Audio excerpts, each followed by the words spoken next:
My body has been at war with itself. This is not a poetic metaphor, this is autoimmune disease. That's when the body's immune system turns and mistakenly attacks healthy cells. Self attacking self. I would go into more detail, but I don't want to lead you in a guided meditation of my illness. There was an attack. There was a hospital, there were tests, there was a diagnosis, and there was a treatment involving drugs with side effects that seemed worse than the illness. And then there was just me and myself, facing myself. But before all of that big drama began happening, there were so many signposts along the way. There are always so many signposts. Chronic fatigue, brain fog, dizziness, muscle weakness, cramping, and aching pain that nestled deep in my joints. A host of vague subclinical unwellnesses that lack the dramatic specificity necessary for a diagnosis. You don't get diagnosed until you're in crisis. You don't get diagnosed until a long brewing Cold War has erupted into live fire. My body has been at war with itself. But it's not just me. Autoimmune disease runs rampant through the population, and so does cancer. How many people do you know personally who have some kind of autoimmune disease? How many people do you know who have cancer, who have had cancer? Can you count them all on one hand, or does it take two? Age of modern medical technology indeed. My people have been at war with themselves, at war with our planet, at war with our environment, at war with each other. Epidemic of environmental destruction, epidemic of pollution, epidemic of continuous, never-ending war. Kali is dancing. Can you hear the thunder of her footsteps? Earthquake, tsunami, forest fires, boom, boom, boom. And I am sick with soulstalgia. The feeling of despair one feels when their home environment is destroyed, polluted, poisoned. Because where exactly does one draw the line between body and environment? Yes, my body is this separate, self-contained unit, but it is fed and nourished by its surroundings.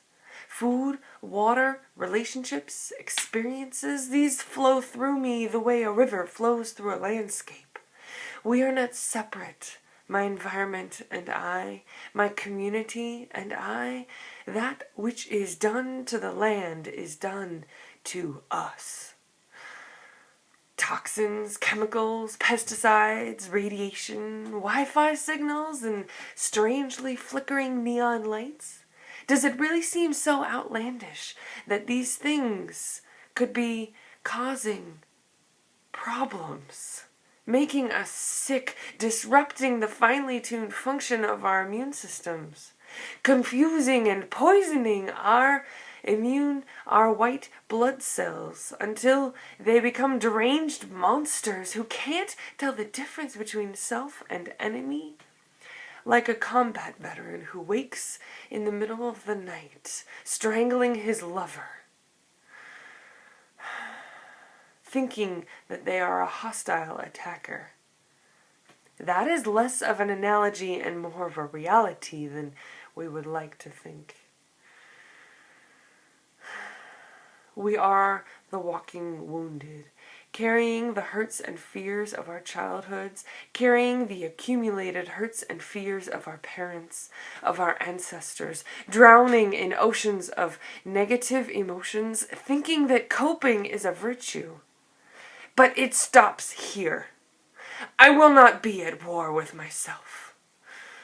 I will not be at war with myself anymore. And I start by stepping back, stepping out of the cycles of self-loathing, isolation, and fear.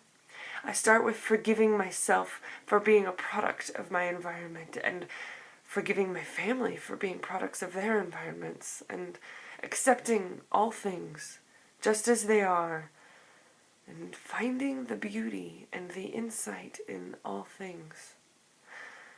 And I begin to be much more selective of the environment that I choose to participate in, much more selective of that which I choose to consume. I give myself permission to move towards that which feels good and away from that which feels bad.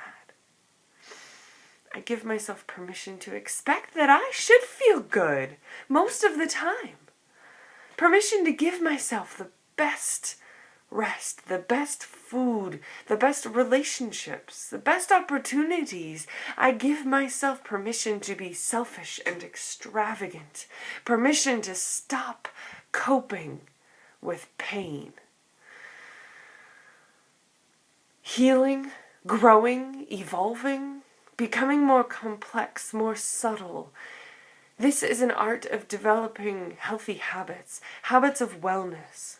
Healthy habits nourish and are nourished by healthy environments. Healthy environments have complex, diverse ecosystems.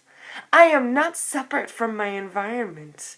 I am my environment. I am the food that I eat. I am the water that I drink. I am the culture that I choose to consume. I am the relationships that I keep. And I am the environment in which I live. We are, each of us, a programming template for all of reality. This is not a poetic metaphor. This is the expansion of consciousness. The expansion of awareness to consider the whole, to consider the interconnection, the interdependence of the network of life, of all of existence. And I have called a ceasefire within myself. We're negotiating the peace talks.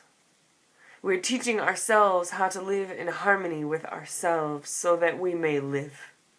This is not a poetic metaphor, this is survival. We are a complex, diverse ecosystem, intricately working in communion with ourselves, seeking wellness, happiness, and fulfillment. When we heal ourselves, we teach ourselves how to program our own thoughts, how to program our own reality. That is when we begin to take responsibility for our lives. When we heal ourselves, we heal our ancestors and our descendants. When we heal ourselves, we heal the world. As above, so below. Aho.